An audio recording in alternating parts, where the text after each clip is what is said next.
Welcome to BD Daily Tech News Podcast, your daily briefing on tech and innovation. It's 2026, January 30th, and today's theme is, when tech gets bigger, your choices get smaller. Love that for us. Nothing says innovation like 3 apps becoming 1 app and then the 1 app crashing at launch. We've got 3 stories. Reports that SpaceX is considering a merger with Tesla or xAI. China reportedly conditionally approving DeepSeek to buy Nvidia H200 chips, and Belkin's Wemo smart devices losing cloud services on 2026 January 31st. So it's rockets, robots, and my living room lights getting laid off. Great.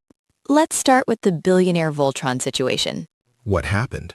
Multiple reports say SpaceX is considering a potential merger with Tesla or an alternative combination with AI company xAI. The idea is consolidation, bringing rockets, satellites, and an AI stack under one corporate roof.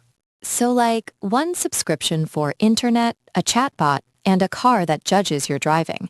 Your free trial of Ego Plus has ended. Simple tech version. Imagine you own a factory that makes the hardware, a network that connects the hardware, and a brain that runs on top. Tesla is the hardware platform. Starlink is a global connectivity layer, and AIX is the brain software trying to compete in chat and agents. It's basically a tech turducken, but why merge? Is this like when you have too many group chats and you just start one called Family 2.0 and hope nobody notices? Reasons could include capital efficiency, shared compute procurement, and tighter product integration. AI is expensive. Chips, power, data centers, and a combined entity can move money and resources across divisions more easily than separate companies can. We would like to buy more GPUs, but we'd like to do it with one big wallet and zero accountability. Why it matters for normal people. Consolidation can mean faster rollouts, like better in-car assistance or improved satellite service. But it can also mean fewer choices, tighter lock-in, and more data flowing between products. If your car, your internet, and your assistant share one identity system, the single sign-on becomes single point of failure. Also, customer support becomes a boss fight. Press 1 for rockets. Press 2 for cars. Press 3 if your chatbot launched your dishwasher into orbit. Practical takeaway, if you buy into ecosystems, diversify your critical services. Don't make one vendor your only internet option, your only car software, and your only AI assistant. And for developers, watch for API policy shifts. Mergers often mean new pricing, new access rules, and strategic deprecations. Strategic deprecations is such a polite phrase for we deleted your workflow because vibes. Story 2. What happened? Reuters-style reporting says China conditionally approved DeepSeek to buy Nvidia's H200 chips, and that other major firms were also permitted to buy large quantities. The key word is conditionally. Access to top-tier compute is becoming permissioned. So the hottest product in tech is a hall pass for GPUs. We're speedrunning into compute is a controlled substance. Simple tech version. AI chips like Nvidia's H200 are the engines for training and running large models. If the model is a restaurant, these chips are the kitchen equipment. Without them, you can still cook, but you're doing it on a camping stove during dinner rush. And the camping stove is my laptop fan screaming like it's auditioning for a horror movie. Got it. Why it matters. First, it reinforces that the AI race is constrained by supply, policy, and logistics, not just clever algorithms. Second, conditional approvals suggest compliance frameworks, where the chips go, who can use them, and for what workloads may be monitored or restricted. So it's not just can you get the chip, it's can you keep the chip from doing anything fun, like giving a teenager a sports car but only letting them drive to the library. For builders and businesses, expect more regional fragmentation. Model availability, latency, and feature sets may differ depending on where compute is located and what's legally deployable.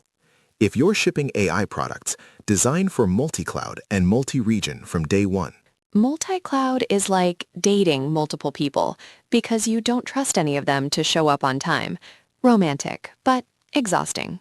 Story 3. What happened? Belkin's Wemo smart devices are set to lose access to cloud services on Saturday, 2026, January 31st. That includes remote access and integrations like Google Home and Alexa for many models, and app updates are ending too. Ah, yes. The classic smart home rite of passage. Your light switch becomes a dumb switch, but with emotional damage. Simple tech version. Many smart devices aren't smart. They're remote controlled. The app on your phone talks to a company server, and that server talks to your device. If the server goes away, your device may still turn on locally, but the automations, voice assistants, and away-from-home control can vanish. So my smart plug is basically a very needy intern that only works when headquarters answers the phone. Why it matters for normal people. This is the hidden cost of cheap smart gear. You paid once, but you were implicitly renting the cloud. When the cloud shuts down, you lose features you thought you owned. And you may have to replace devices, redo routines, and rethink security. It's like buying a toaster, and then the toaster company is like, "We've sunset bread." Actionable checklist for listeners. 1. Inventory your devices and note which ones require an account login to function. 2. Prioritize gear with local control. Things that work on your LAN with a hub like Home Assistant or standards like Matter when supported. 3. Export or document your automations now so you can recreate them later. I love that the self-improvement era is like journal your feelings, track your macros, and screenshot your light bulb routines before they disappear. Quick recap. Consolidation rumors around SpaceX, Tesla, and XAI highlight the hardware plus network plus AI mega-platform trend. China's conditional approvals for Nvidia H200 purchases show compute is governed, scarce, and strategic. And Waymo's cloud shutdown is your reminder to buy smart home tech that can survive a company changing its mind. Today's moral: if it needs the cloud to turn on a lamp, it's not a product, it's a situationship. If this episode saved you from a future weekend of repairing devices, subscribe and share it. And tell us, what's the one gadget you regret buying because it needed an app for no reason? And if you're listening on a smart speaker that might get bricked someday, whisper to it tonight. Let it know you appreciate it. See you tomorrow.